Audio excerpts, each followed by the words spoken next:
My name's Sarah Franklin and I'm the Director of Sales and Marketing here at Impact Data.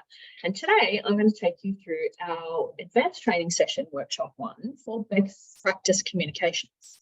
I'm going to take you through some of the tips and tricks that TalkBox has that can make your communications really pop and also make your life a little bit easier when you're using TalkBox. So bear with me and I'm going to take you through how we get the best out of TalkBox for your business. So let's start. So we're going to create a new communication by heading over to Communications, Create New. And for those of you who haven't used TalkBox for a while, you might notice that we've got a new feature, which is our promotion name. So let's call it our, let's go with Valentine's Day. So we'll call it our Valentine's Day Promotion 2023. Now, really important first tip is that you need to use both email and SMS. There's a couple of reasons for that. One is that some customers may not be subscribed to both channels. They may only be subscribed to one or the other. And then alternately, you may not actually have contact details for both channels. So if you don't select both channels, you won't actually talk to 100% of your available audience. I'll show you further on how we can make it a little bit easier in terms of your budget, but what we need to do at the beginning is start with selecting both an email and SMS. Okay, so we've gone through that and we're going to continue. Now we come to the editor, and I'm sure you're all really familiar with TalkBox Editor. And the first thing we do is pick a template. So I'm going to actually just do an empty layout for today. I'm not going to use one of the existing ones because I'm just here to do some demonstrations rather than make a beautiful email. Okay, first thing we want to do, obviously, is we want to put a header in. So I'm just going to put that, and as we know, wherever the green line is, that's where it drops. That's all pretty straightforward, and all of your editing tools over here on the right. You can change your font, remembering that there is a limited number of fonts in TalkBox, and that is really deliberate. It's because we want to make sure we know exactly what happens at the other end. When your reader opens the email, we want them to be able to read exactly what you've said. So, you know, if you have your own color scheme, you can make your header really bright and colorful, and you can do all of that. One of the other things that you may, oh, that's really ugly. It's one of the favorite things I do during a training session. That makes it a little harder to read. Let's go with pink. Okay, so one of the other things that you may not have explored in TalkBox are using some of the account details that are already part of your account or the merge fields. So say, for example, you just wanted to include your email and you don't want to retype it all the time because you might get that wrong on your website. All you have to do is insert public website, and that's the website that we actually have on file for your business. So that's a really quick and easy way to make sure that you don't have to retype. One of the other ones, obviously, is merge fields. And that can be any field that's stored on a contact. So first name is an obvious one. We really encourage you to personalize communications wherever you can. But think about things like how many points a customer might have in your loyalty program, or that they might have selected a favorite store when they were signing up, or things like that that are quite important in your communication. So any of those fields that are on your contact can be used as a merge field to personalize your communication.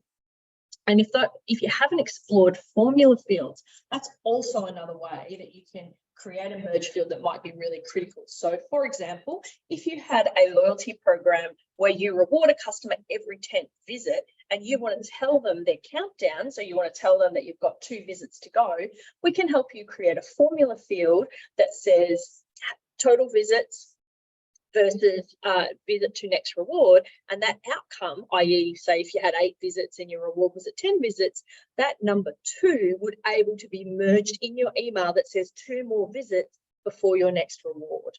So formula fields are a great way to really personalize if you're heading towards a goal.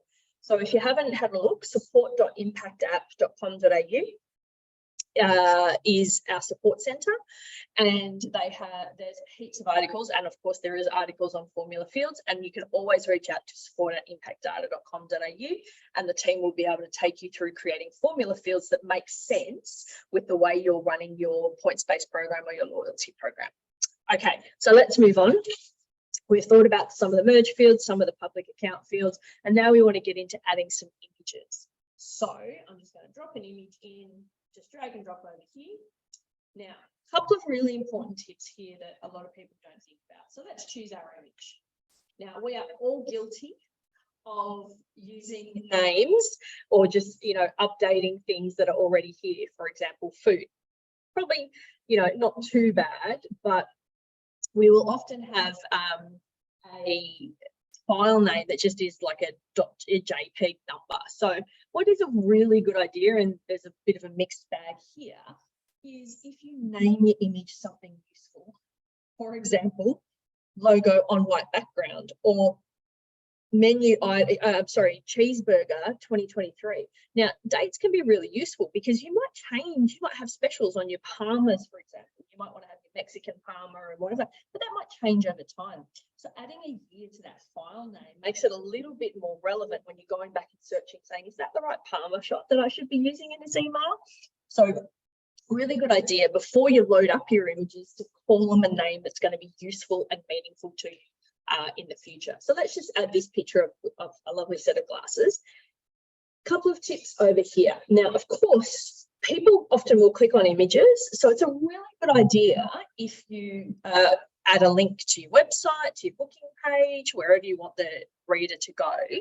And particularly if this hero image is about a promotion or a new menu or something like that, land the customer exactly where you want them to explore more information. So use that link button to add a link. So I'm going to link to Impact Data's website. It's spelled better, that would be better. Okay, this alt text is also another really great tip. Alt text is basically telling the server what the image is. Now, there's two reasons for that. One is if a vision impaired person can't obviously see the images, but you want to say, you know, juicy Parma with pineapple, that is a really great way to help them understand what you were trying to visually convey, because their email provider would be set up to read them the name of that. So it's a really great idea, and it is best practice in email. The other benefit of using alt text is that spammers don't do it. So if you have images in your email, if they don't load for some reason, the customer can always see what you were trying to tell them. But more importantly, email delivery agents like Gmail and Hotmail look at you as a much better communicator, and that you actually really do care about your reader, you care about the relationship with them, and you're not trying to spam them. So they're much more likely to prioritize your communication. So it's a really good tip.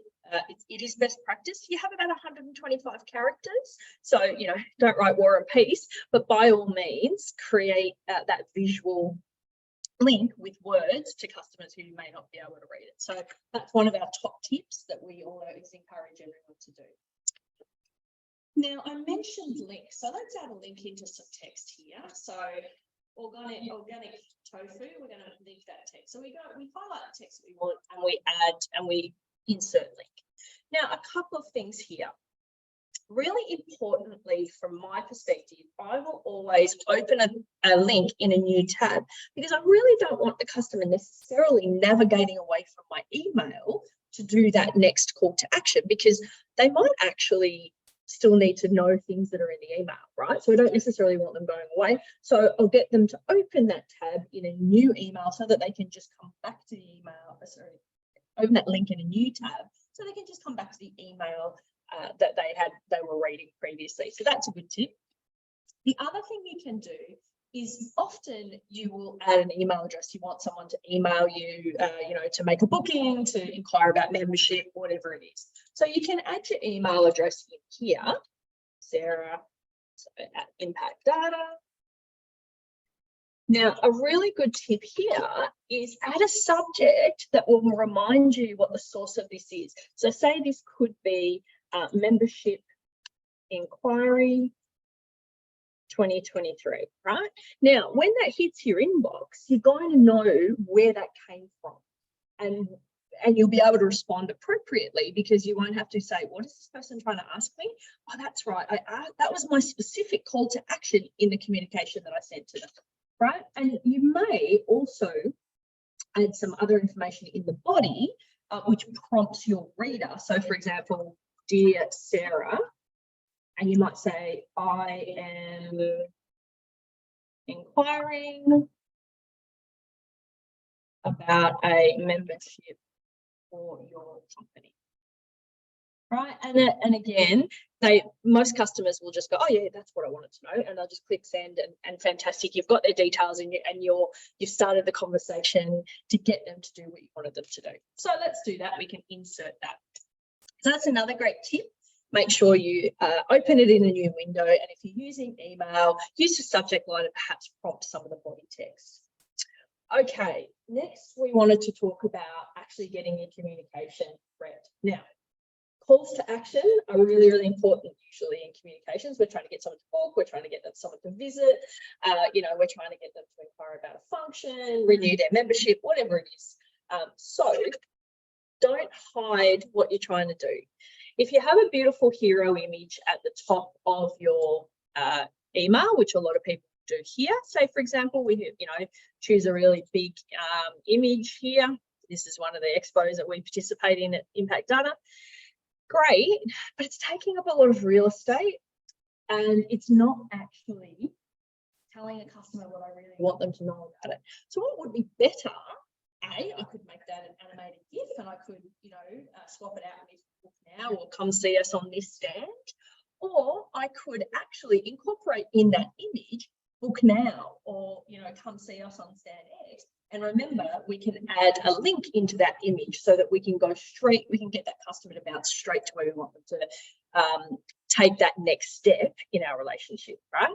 So if you use your hero image, it's obviously a really good thing for branding, but don't use up all of your real estate because, and I'll go through this when we get into the preview stage, people don't scroll, right? Well, they don't necessarily scroll. So if you really only got your phone, and about 80% of your emails will be opened on a phone. So if you haven't told that customer in that front screen exactly what you want them to do and really made it clear what your communication is, then you've missed that opportunity. So use your header image to tell your story and to make sure that you're getting your customer to go where you want them to go. And as I said, things like animated GIFs, particularly if you want to showcase your menu, what a great way to showcase your top 5 dishes, right? And you can have them, and of course that's really great because movement catches my attention when I'm opening an email, and I'm much more inclined to go, oh, what's that, than perhaps a static image. Okay, so let's get into subject lines. Now, subject lines, the more specific, the better. But they've got to be on brand for your business, right? So, you can show a bit of personality here. So how about, let's say we're focusing on the trade show that we want someone to come to. So come and see us at the AGE. Now, what is a really good idea is to incorporate someone's first name. It's really nice when I get emails addressed to me. So I'm going to insert first name. Right now, the reason I've done that at the end is because if I don't have that first name, well, it doesn't look weird. If you put it in the middle of a sentence, it can look weird. However, we do have an awesome tip that if you're convinced that you don't necessarily have first name for everybody, what you can do is you can go into insert merge fields, just click down here into settings. Now, I really want to incorporate first name in this email, so it is required for send. However, if someone doesn't have a first name, I'm going to put something alternate in there. So I'm going to say something like valued customer or VIP or, great person, whatever you want to say. What that means is if some of my customers don't have a first name, they will be addressed as valued customer or VIP or whatever I've written. So that's a really great tip to make sure you can personalize your communications, even if you're not sure that 100% of your database has a first name. So that's another good one. The next one, and I'd encourage everyone to really use pre-headers. It's another crack at getting someone's attention. It's like a second subject line. Not all email providers will show it, so that's an issue.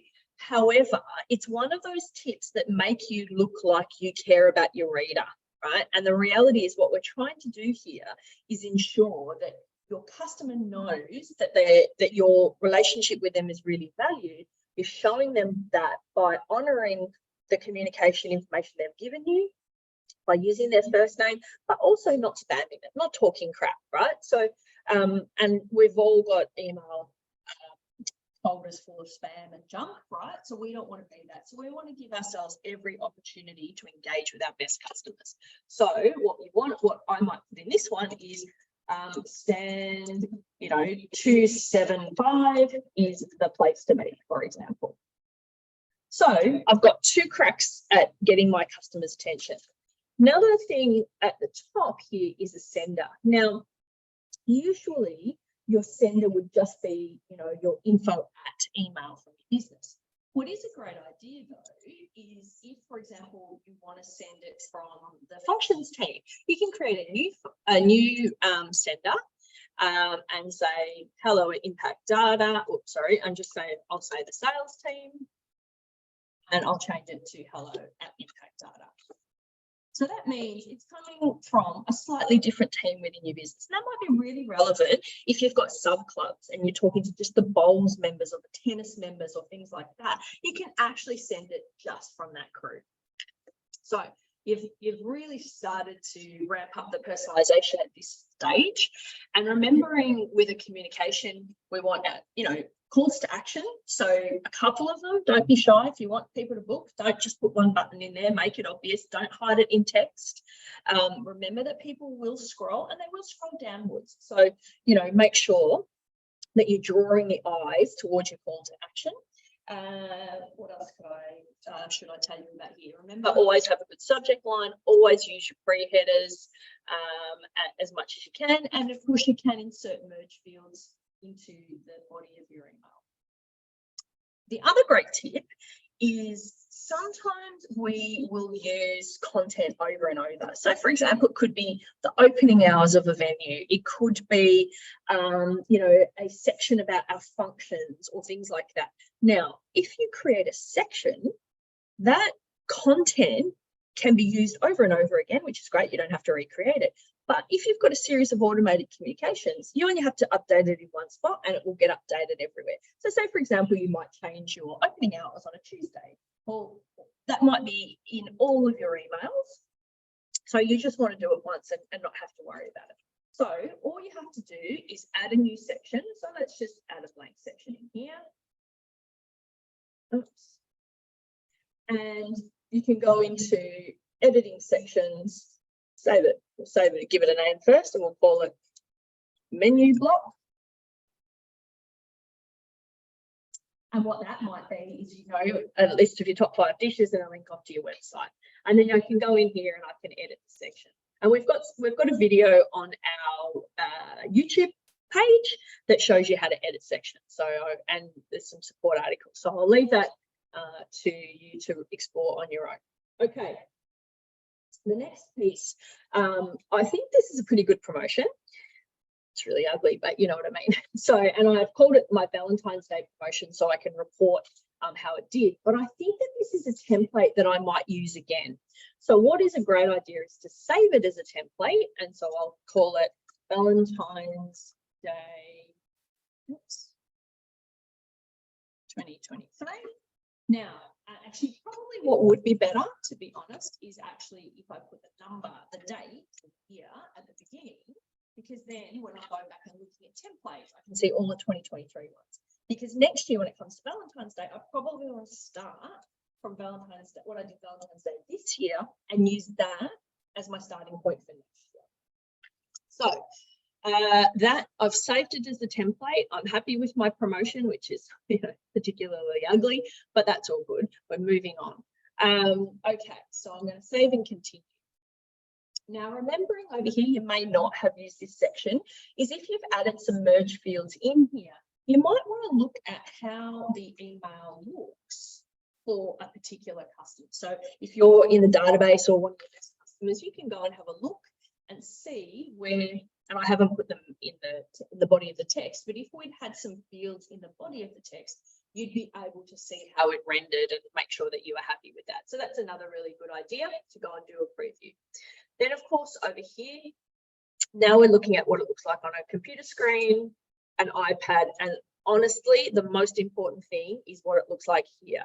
So make sure this screen here has the key information you want someone to know, or that you're giving them a reason to read further on, because the promise of an offer, a hot deal, you know, bookings are open, whatever it is, you need to have that on that front screen. Okay, let's move on. Now, remember at the beginning, I said that I wanted to send it via email and SMS. So what it's done is it's just added a promotion name to a suggested text, which is probably a bit bland. So I'm going to say, hi there, come and book on. Now, a couple of quick tips here. That link that's just here that I've just put a space in, so that link here, that is a link to the email that I've just sent. Now, that's one of the other reasons why using both channels is really important, because SMS gets my attention, right? But if you want to show me the beautiful function menu, you probably want to show me pictures. So you get my attention with SMS to say Christmas bookings or Valentine's bookings are open and ready to go. Click here to see menu, and then of course you're launching into that email that has all the beautiful images, the food price, everything I need to know, the drinks menu, and of course I can make that booking. So that's another way that email and SMS work so powerfully in conjunction. Really quick attention with SMS, but that payoff of the visuals and the content in your email. Now, if I've got space, I will always add a little bit of gap between my opt-out link, because I have fat fingers and I don't necessarily want someone to do that accidentally. Now, here it's told us that we've got 54 characters because I haven't added a merge field in. But if I come back here and I add in first name, as we did in the email, at the moment, it doesn't know who we're sending it to. So it doesn't know how long the first name is. So it can't tell me how many characters I'm going to use up. So it'll tell me later on when I select my audience. So that's fine. We'll keep going. The other thing, of course, is you can insert an emoji. Now, an emoji is a lot of fun. Use it sparingly. It's got to be on brand. And, you know, you need to be realistic that sometimes emojis can have other meanings. So be really judicious in your use and probably stick to something that's pretty bland, you know, like a watermelon. Okay. What TalkBox has now told me is that we have moved to a different version called UCS2. That allows us to send an emoji and an SMS, but it also allows you to paste text in from another language. So if you have part of your audience that you know speak Italian or Greek or Vietnamese, you can actually create your SMS in their language and text it to them that way. Now, of course, you'd have to know in your database whom you were talking to. They'd have to be tagged correctly, but that is another option that you can use. It's one of our advanced options. Okay, so we're ready to go. We've got our SMS ready. We've created our email, and now we're into that audience selection. Now, it has warned me that it's going to take 2 credits, and I'm okay with that. So I'm going to proceed. All right, this is the last bit that I wanted to show you, and really this is something that people often don't really get their head around. If I send an email only, there is one person in my database that doesn't have an email address. So I have to send it via SMS, and that means I'm going to get 100% of my audience. So that's perfect. I'm prioritizing email, but I still have to send that SMS. If I really think SMS is the most important way to get their attention, I've got 132 people in this database that don't have a mobile number. So I have to send them the email. So as you can see, this is the way that you can capture 100% of your audience, which might be really important when it comes to membership renewals, when it comes to Christmas bookings, or, you know, your new menu or whatever it is. The reality is you probably want to talk to 100% of your audience. So you can select, you know, the channel that you can prioritize which channel works for you, but I would really encourage you to send it along both channels. Now, of course, tags and filters are other parts of the audience selection, and we have some great content on the support center about those, which you can read at your own leisure. So that's where we're going to stop this session. So hopefully I've given you some good tips that will really help you think about how your communications can take it to the next level and really personalize it, think about what your actions are, get your call to action right, and really take it up to that next level and use all of the tools that are available for you. So we will have another TalkBox workshop, and that will be leveraging some of the more sophisticated marketing tools that are available in TalkBox. So I hope you enjoyed. Thanks.